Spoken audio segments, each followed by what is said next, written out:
Hello everybody, and welcome back to Shadowrun Dragonfall, where we are going to our safe house.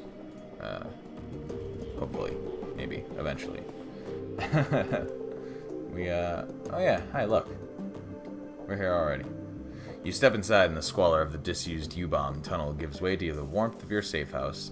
A man waits inside, silhouetted against a dim, fluorescent lighting. Something bad has happened, hasn't it?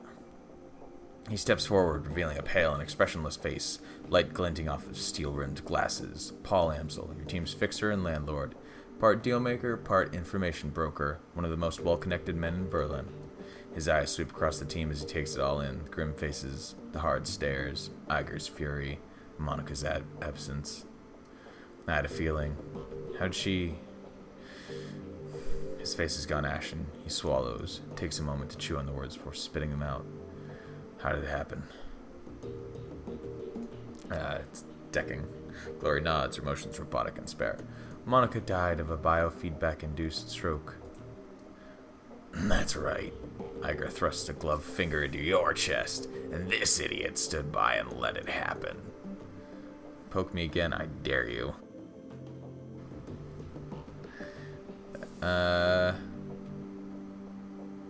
By the time we saw she was in trouble, it was already too late.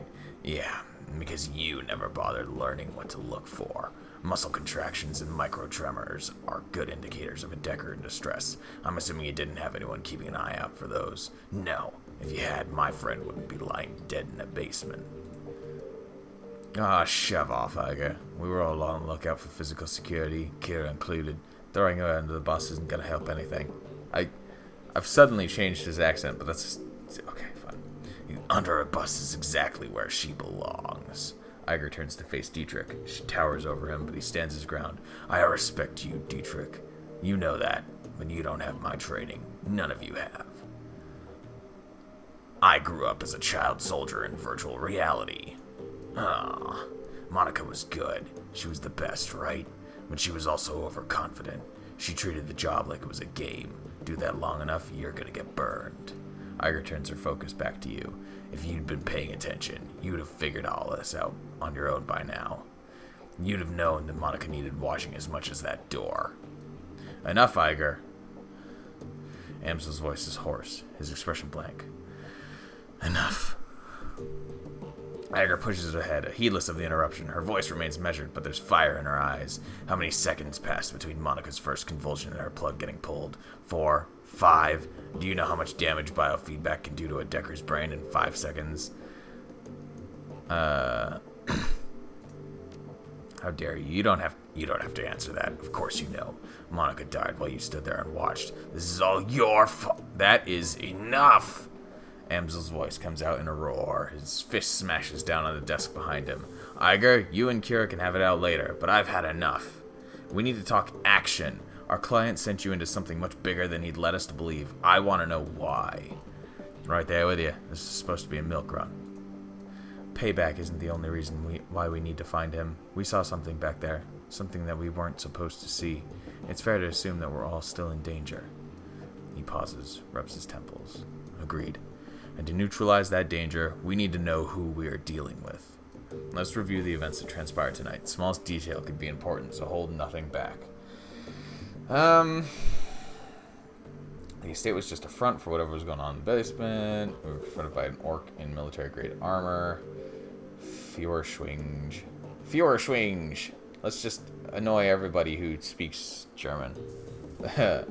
She fought hard to tell us it must be important. Amsel seems taken aback. He pauses for a moment before responding. The Firewing. This is unexpected. You'll have to forgive me. This brings back many unpleasant memories. Glory raises an eyebrow. The Firewing? The most terrible of the great dragons. There are those who would disagree, but they never experienced the terror of living in her shadow. He glances at Glory. You are far too young to remember her, of course, but for Germans of my generation, the name Führerschwing is synonymous with chaos, destruction, and death. The dragons of today are subtle creatures full of patience and guile. Führerschwing. I'm gonna keep pronouncing it that way. I'm sorry. Was not. After her awakening, she went on a 4-month rampage that claimed tens of thousands of lives. Amsel takes a deep breath, slowly releases it. There's a haunted look in his eyes. Those were dark days. Countless men, women, children were slaughtered, roasted alive in their homes by a creature of legend, no hope for salvation, no end in sight. It was a horror that you cannot begin to understand. What stopped her? I can't imagine that a rampaging dragon would just go away on its own. Eventually, the Firewing was brought down by a man named Dr. Adrian Vauclair. Well, with the help of the Luftwaffe, of course. But it was experimental weapons designed by Dr. Vauclair that finally pierced her hide. She fell in a hail of bullets and rocket fire and crashed down in the radioactive wasteland of the SOX. The event was called the Dragonfall.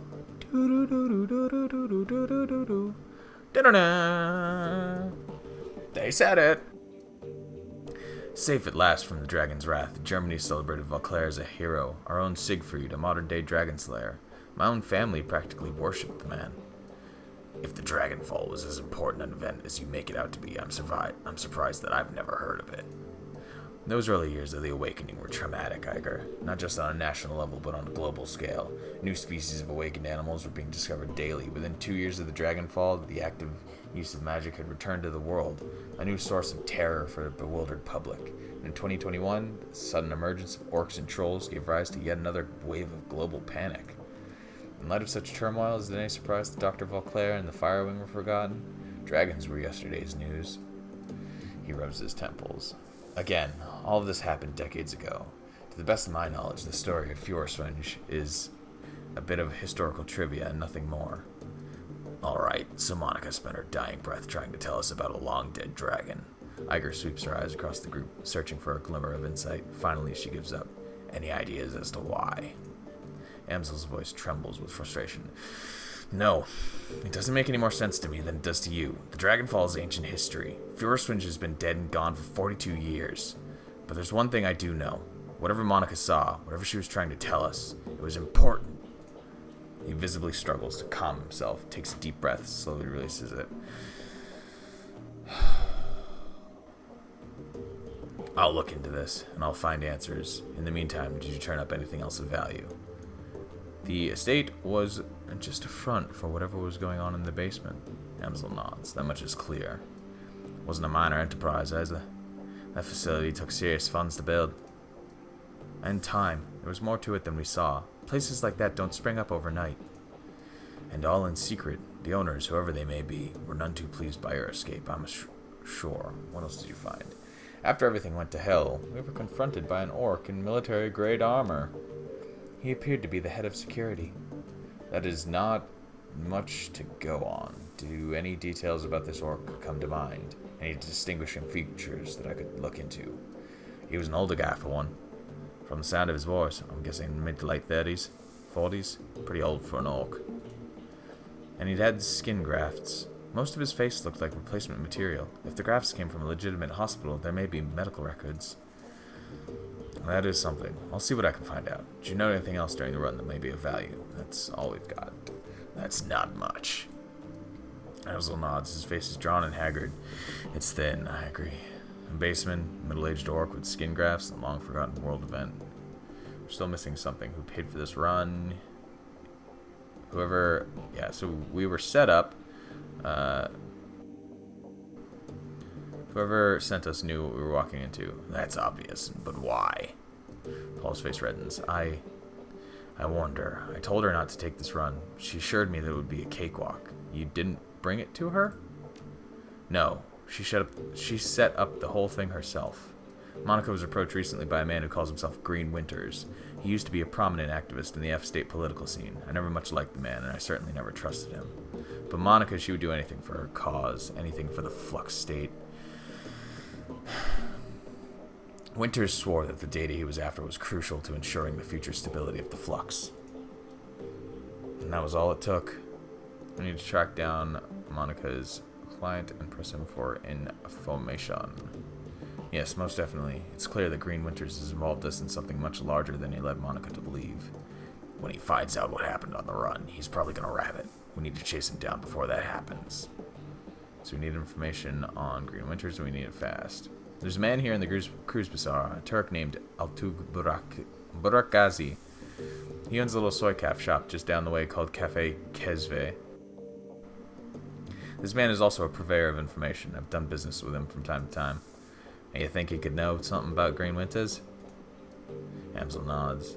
When I discovered Monica's renewed association with Green Winters, I contacted Altug. I'm a dumb American, I'm sorry. One of his people has been keeping tabs on Winters ever since. As I said, I did not trust the man. For good reason, it would seem. Pragmatic.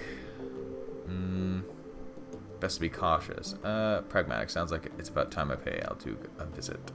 Yes, tell him I sent you. I'll do what I can to dig into the information that you've uncovered already, sparse though it may be. Huh. So that was... What? Oh, and look, there's a Doge. Can we talk to you again? I'm gonna assume Kira. Amsel peers you apprehensively. His eyes are bloodshot. His expression of grin. Did you get in from me now? Not yet. Please continue. Yeah. All right. I can talk to Dietrich. Okay. Talk to Dietrich. Turns his head at your approach. His aging face is traced with a network of faint scars, legacy of too many fights over too many years. While he still retains a degree of strength and vigor, it's obvious that the shaman you see today is a shadow of his former self. A shadow. I'm not going to finish that. Despite all this, there's still an aura of power surrounding the man. He raises his bottle, offering it to you. Kira, welcome. Got a bottle of schnapps that needs sharing. And you got a fallen comrade to drink to.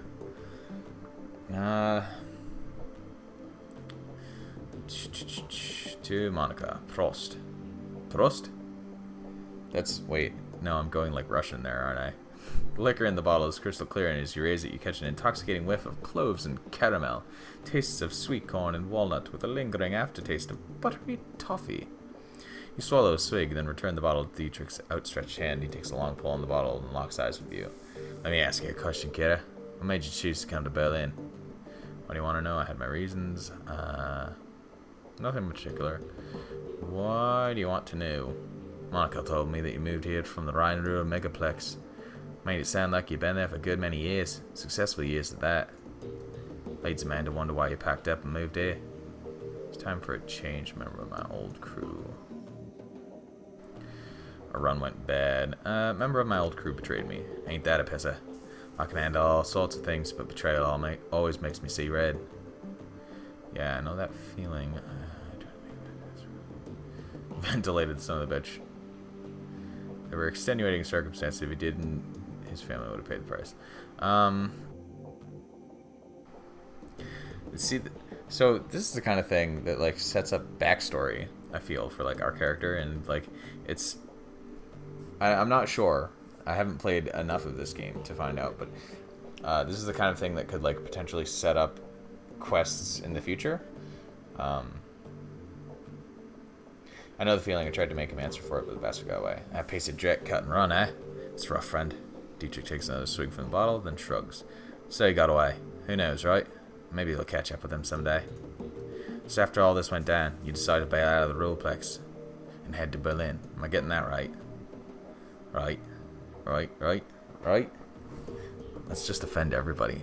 Yeah. That's a good idea, isn't it? There's a bit more to it than that.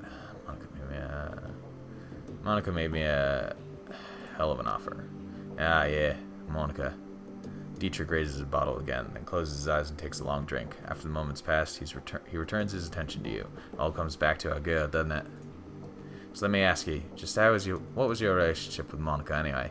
I know that you two knew each other way back, but she was pretty coy about these things. Are you always this inquisitive? Yeah, I suppose. My life's an open book, so I guess I just sort of figure that everyone else's will be too. So how about it? Want to fill me in? We were friends. Right there with you. Privileged to say so. She was one of the best women I've ever known. Anyway, I've taken enough of your time. The bottle's almost empty. Thanks for taking the time to talk. For what it's worth, I'm happy you're here with us. Dietrich takes the final pull on the bottle and tips it forward, pouring the rest on the ground. Rest in peace, Monica. We'll miss you, girl. Talk to Doge. As you start towards the safe house door, a large four-legged form steps around the corner. Dante, Monica's dog, an enormous mongrel of indeterminate breed. Hello Whimper emerges as he enters the room, head hanging low. Ah, shit. Dante. Dietrich shakes his head. Don't worry, boy. We'll look after you. The sight of Monica's dog, Amsel's eyes well up. He inhales but can't quite catch his breath. He started whimpering about an hour ago. Turned into a full-blown howl. Wouldn't stop. Kept... He closed his eyes. That's when I realized something bad had happened. Looking down at those huge brown eyes, you see intelligence and sadness. Let's scratch him behind the ear. Aww. Looks up mournfully, pressing his ribs against your leg. I guess the dog is going with you, Kira. Amsel takes a ragged breath and releases it. Then a slow, melancholy smile plays across his face. Huh, well, perhaps a part of Monica lives on in Dante. Return to the safe house when you're finished with L2, mein Freunden. With a little luck, he can help us locate Green Winters and we can get to the bottom of this. Now, I think we should all take a moment. His lips tighten. For Monica. So now I have a dog friend? Okay. Do I want to, what's over here? Do I want to, oh, you can equip the dog. Adorable. Aww. I don't have any, like, equipment, though, or anything. Do I want to, hash it out with Iger right now? She doesn't like me very much. Let's go for it. Iger glares at you and you can taste the bile in her stare. She clearly still blames you for Monica's death. Something I can do for you, fearless leader.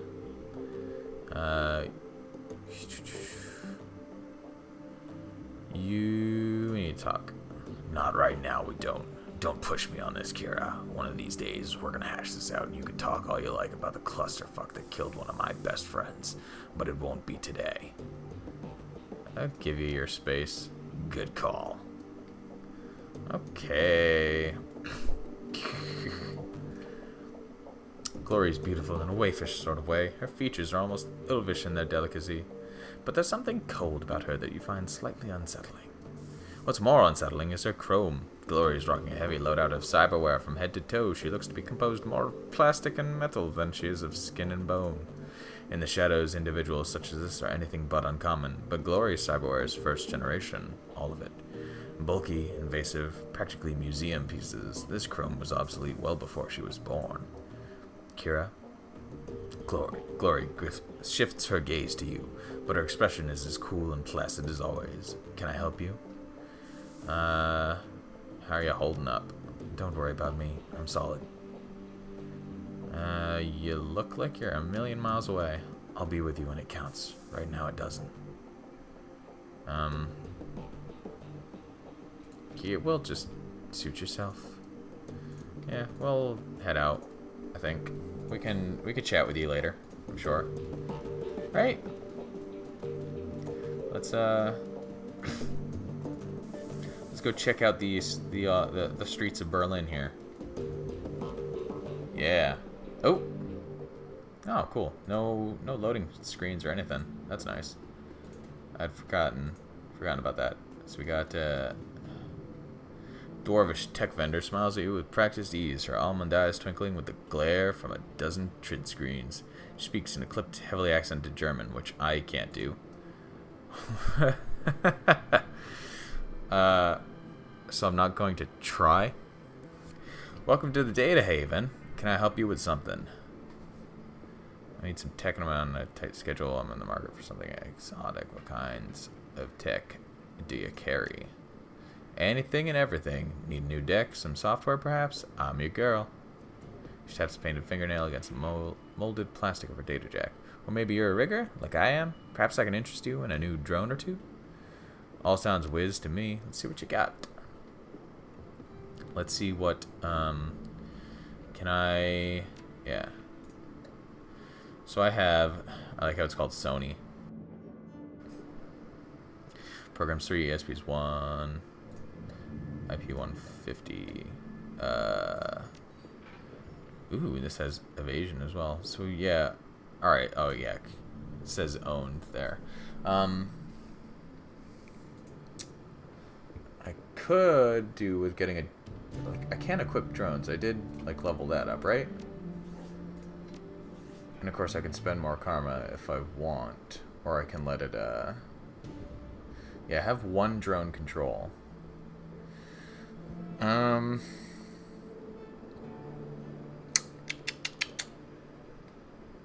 Which would, of course, be... It would be helpful. Show me what you got. They are kind of expensive, though. And I don't have a lot of money. Also, armor would be good.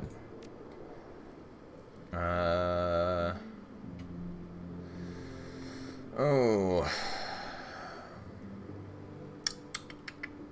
What do I want? An attack drone. Do I want an attack drone? If I get the attack drone, I can't buy the deck. And I won't be able to buy many of these either. Which do I already own for those? I have erosion level 1, which is that. So I don't need that one.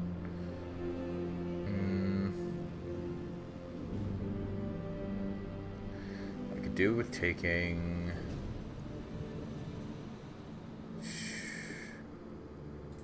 that. Maybe. I mean, yeah.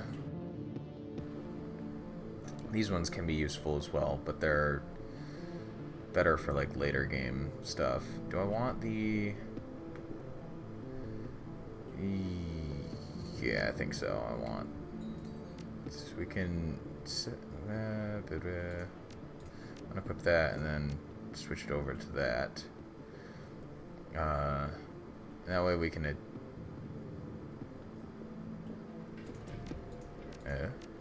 where did it put my... It's fine. Okay, sure. I mean, we could probably sell it too, to be honest, but... You know. Whatevs. So here we go. Go into, this guy's cafe. See what's up here. Hi. What's going on? Oh, what? Jan Goldschmidt.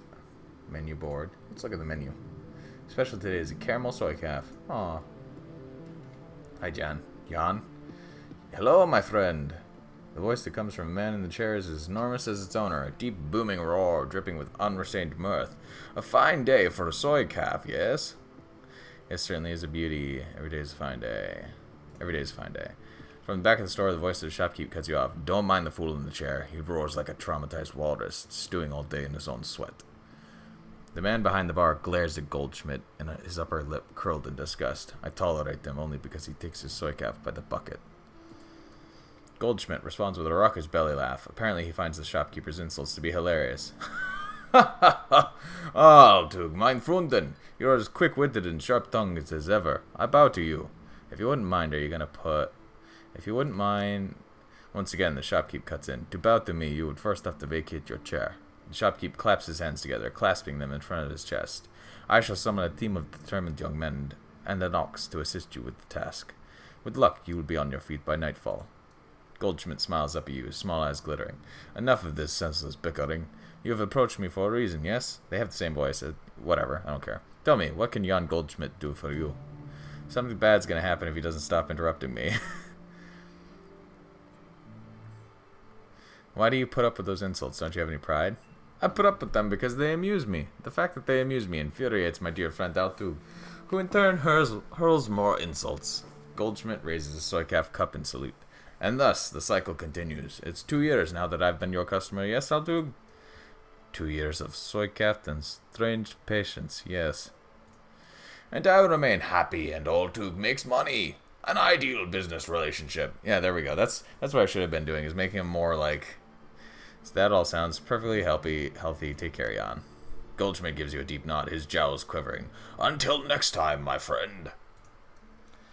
Should have given like a more loud voice with a less accent. Man behind the counter looks right past you and at the dog following close behind. Dante, I will fetch his water dish, and perhaps a coffee for a friend here. Um, Amsel sends his regards. When he hears Amsel's name, Turk's voice lowers and his accent becomes less exaggerated. His eyes take on a knowing look. Ah, very good. Please express to Herr Amsel my appreciation of his patronage. If he needs any more catering jobs seen to in the future, I'm always happy to provide. He tells me you're developing the menu for a friend of his now, Herr Winters, I believe? I want to hear all about it.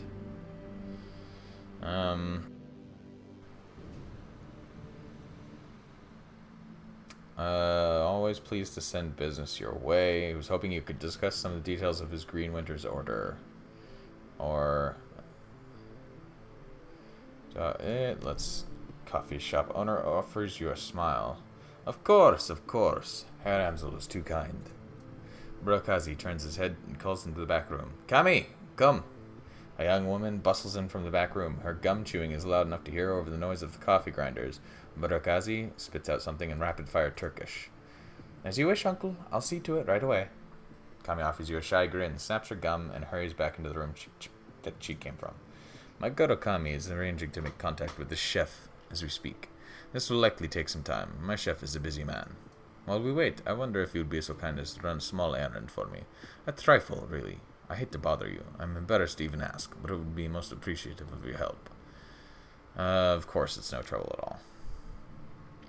The errand is simple, hardly worthy of you. I've installed a number of data taps to Berlin's fiber optic network. As part of my civic duty, you understand. These taps provide free matrix access for all who live in the Kreuzbazar. In order to maintain their, how do I say it, anonymity, each tap's protocol buffer must be reset every few days. I simply wish for you to visit each data tap and reset. That's it? No catch? There is no catch, I assure you. It's time-consuming and a bit tedious, nothing more. Just reset the taps and come back when you are finished. There should be 3 of them scattered around this neighborhood. The first one is just outside. Look for a metal box with yellow arrows painted atop it. By the time of your return, I should have the information Herr Amsel requested. Fair enough. Where's dog? Hello, dog. Come with me, dog. Sue. We got this one. Yeah, right here. So, I have actually done these... Ooh, hello. Oh, look. He's got my name. A pair of round eyes peer up at you from under the hood of a grime-smeared winter coat.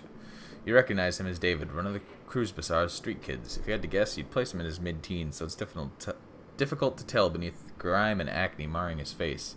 You've seen him following Monica around between runs, chasing her heels like a lost puppy. She always seemed to have a soft spot for the kid. Oh, hoi, kidda. Have you seen Monica around? I've been looking all over for her. I'm afraid I have some bad news for you, kid. The kid blinks, blank expression on his face. She's dead, isn't she? It was quick. She went peacefully. It was horrible. There was blood everywhere. I'm sorry, kid. We all are. It was horrible. There was blood everywhere. Kid swallows hard. Under the shadow of his hood, you can see that the color is drained. He's not wearing a hood, but okay. Look, I think I want to be alone right now. Yeah. Probably. Like, that's fair enough. Telesmongers. Shop. I don't have any money at the moment. Which actually could end up being a problem. Because you're supposed to, like, when you go on runs... So, I don't know if this game functions exactly the same way. But in Shadowrun Returns, like, when you go on runs, you hire people to be on your party with you. And you have to pay them, of course, before he stands a troll. Though it's a stretch to say he's standing at all. His great mass is barely held upright by 2 vintage prosthetic legs, along with a crutch under one arm. That's not really reflected there, but okay. His body clicks and hums with every shift of his weight. Despite these disabilities, his eyes are sharp and calculating. I know you. I should hope so, if you know Monica. Sure, I know Monica. You're one of hers, then? There's something you should know about Monica. Something happened to her on the run. How'd you know? It was written all over your face. I had a feeling, besides. Monica almost always comes around after a run to check on everybody. She's long overdue, and now here you are in her place. So she's either severely wounded or outright dead. Which is it? Dead. Grizzled troll nods grimly. Servos in his prosthetics complain as he lets loose a heavy sigh. Now that is a shame. She was a hell of a runner, that one. And a good friend. Would it be improper of me to introduce myself? Hi. Good to meet you, Kira. Name's Alexi Lane. What do you do here, Mr. Lane? Ache and groan, mostly. Try not to be a bother. I'll leave you be. Aww. You bought a platform now? We don't want to go there. So I don't think there's a map in this. But we do have I believe that's an objective marker that kind of aims us broadly in the direction that we want to go. Warming herself in the dim light of a dying street lamp is a waif of a girl who looks far too worn for her years. The Mother Superior, she says there will be 7 for me to care for. I need to see to them. You're high as a kite, aren't you? 7 what? What do you have to care for? The captain's children. The Mother Superior says there are 7. She says I'm to be the governess to the children. You notice a chipjack poking out beneath the young woman's unruly hair. Ooh. The vacant look in her eyes marks her as a likely BTL junkie, lost between reality and any number of better-than-life virtual constructs. I need money to get back to them. This story sounds familiar. Look, do you know Monica? Monica? She's one of the sisters at the Abbey? No, wait. Monica. A flicker of recognition fights through the haze in the young woman's eyes. Yes, Monica. She's good to me. Brings me food to eat and tea to drink. I'm afraid I have some bad news. Despite the woman's persistent delirium, I'm pretty sure that should be an E. She seems to glean meaning from your tone. She died? While working on a job, yeah. Girl grips her head with claw-like hands, tugging at her hair as if she might pull her brain out through her skull. I don't like this, but I can't switch it off. The girl's frail body shudders and her eyes grow large, but she does not sob. Instead, she smiles a sad smile, which looks to have been worn all too often. She will go to heaven. She told me. It's a place for good people, stillborn babies, and childhood pets. And she was a good person. The girl then begins to mumble to herself while fingering the hair that covers the jack in her head. I'm gonna step away now. Yes, good. I need to rejoin the children. We're gonna get dark in here. Hey, what's this? This is a memorial plaque. Oop. Bizarre monument towers before you. At the top of the pedestal, the form of an angel stands, its outstretched wings looming over the small park. But the material is strange and uneven, giving the statue a cold, Frankenstein-esque appearance. It appears that the artist has welded this monument together from various metal scraps and pieces of junk. As you approach, a small grimy monitor at the base of the statue flickers dimly to life. The grainy face of a smug young orc appears on screen. Hello there, I'm Herbert Kunzel, the creator of this monument. What would you like to know? Okay, let's step away. Oh, we got a phone ringing over here, though.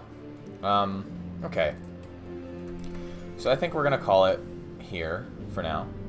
And come back to this again. So thank you all for watching. And I will see you next time. Bye.